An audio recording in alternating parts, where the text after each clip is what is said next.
el ratio de utilidad bruta. A través del PTC 22 puede determinar el ratio débito-crédito, ¿no es cierto? El IGB de la venta y el IGB de la compra, y entonces puede identificar mejor a quién fiscalizar. Y entonces cuando identifica a quién fiscalizar y determina cómo fiscalizar, cuándo fiscalizar, pues va a ser la acción de fiscalización seguramente con mejor éxito. Y al generar esta sensación de riesgo, ustedes seguramente recuerdan el caso de SUNAT cuando hizo el tema del programa de comprobante de pago. Ustedes recuerdan que SUNAT, cuando hizo este programa de fiscalización a través de los fedatarios, se iba a las principales avenidas de los principales distritos. Se iba a la avenida San Juan, a la primera, a la intermedia y a la última cuadra. El fedatario ingresaba al establecimiento, hacía el consumo del bien, esperaba 500 segundos, se retiraba y luego se identificaba como funcionario de la administración tributaria, y en el acto pues levantaba el acta en la cual se comprobaba la infracción de no emitir comprobante de pago. Inmediatamente la sanción era el cierre del local. Se empapelaba de color rojo bien bonito en la esquina, en el medio y en el extremo. ¿Y qué pasaba en esa cuadra y en esa avenida en los próximos días y en las próximas semanas? El nivel de recaudación se incrementaba increíblemente. Zonas donde la tributación era cero, la tributación se incrementaba. ¿Por qué? Porque se generaba la sensación de riesgo. Todos percibían que la SUNAT podía llegar, la maldita SUNAT podía llegar. Y entonces, como podía llegar, todos comenzaban a boletear, a emitir sus comprobantes de pago. Entonces, cuando la SUNAT llega a un contribuyente que tiene niveles de incumplimiento, su acción de control es buena. Pero cuando la SUNAT llega al mismo contribuyente todos los años, como ocurre con los PRICO nacionales, en la cual ya se conoce cuándo llega el auditor, ya sabemos que inclusive participa en el intercambio de regalos, ya prácticamente de la familia, un poco más lo mandamos a la planilla. Eso no es fiscalización. Ya la SUNAT perdió el horizonte, ya no cumple su misión.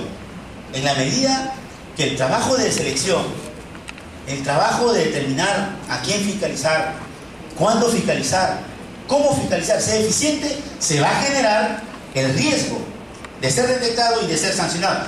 ¿Y eso a qué va a inducir? Va a incrementar el pago voluntario de los tributos, y eso va a tener como efecto inmediato mantener la recaudación o incrementar la recaudación, y en consecuencia, ¿qué se va a lograr? Disminuir la brecha, la diferencia que hay entre lo que los contribuyentes debieron declarar y lo declarado. Pero ¿cómo se va a lograr? ¿A través de qué se va a lograr reducir esa diferencia entre lo que ellos deben declarar y lo declarado?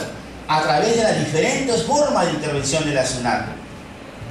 Y en el ejercicio de su discrecionalidad, la SUNAT puede llegar a través de una acción inductiva, a través de un operativo, a través de una verificación, a través de una auditoría.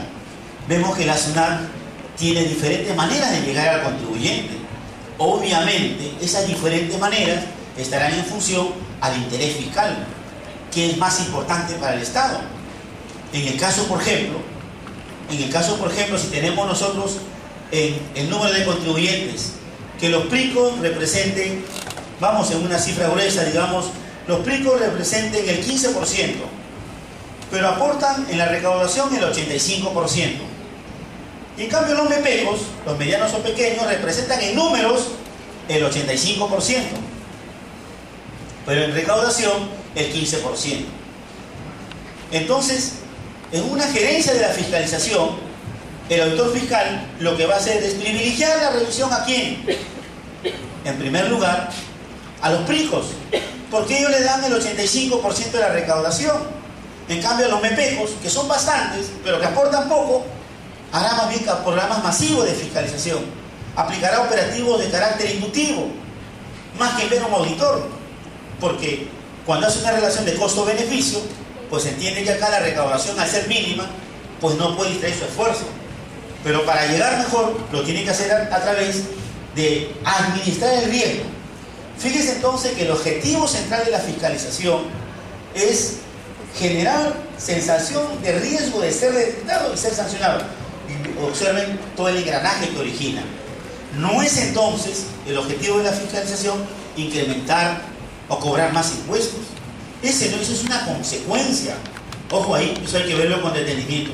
Esa ya es una consecuencia de esa acción.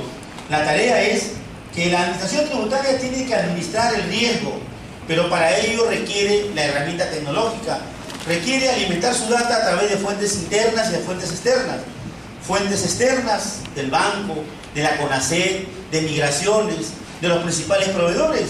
Fuentes internas a través de sus declaraciones personales, a través del NAO, a través del PT de predios, a través de las declaraciones mensuales que presenta el contribuyente. Entonces puede definir mejor un perfil del contribuyente y entonces identifica mejor a quién fiscalizar, cuándo fiscalizar, cómo fiscalizar. ¿Cuáles son los ingresos afectos según la ley y cuáles son las deducciones permitidas por la ley? De tal manera que se pueda identificar cuál es el monto de la obligación tributaria. Esa será la tarea del auditor tributario respecto de la denominada brecha de la veracidad. ¿No es cierto? ¿Cuál va a ser la posición del contribuyente en esta estructura? Seguramente, a través de los gastos, tratar de incorporar la mayor cantidad de gastos. Va a haber una posición encontrada. Y a nivel de los ingresos, va a tratar más bien de esconder esos ingresos. Alguien tiene que encargarse, a través de los procedimientos de control, de que esto se ajuste a ley, para que se determine correctamente el monto de la obligación tributaria, que viene a ser lo que hemos denominado, y que la ley directamente lo establece, como la brecha de la veracidad. Entonces, en el tema de los ingresos afectos, por ejemplo, vía auditoría fiscal, el auditor tiene que encontrar, detectar si hay ingresos no declarados, o en todo caso, ingresos que te están simulando como exonerados o como inafectos. Este contribuyente puede estar simulando hechos, contratos o situaciones, o creando empresas satélites, o triangulando operaciones para pretender eludir el pago del impuesto a través de una generación indebida, de una exoneración.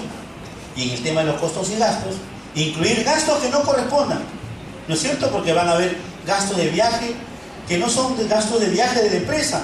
Puede ser un acto de liberalidad del empleador, decide que su secretaria se vaya de viaje, y entonces, pero contablemente lo ha pasado como un gasto de viaje.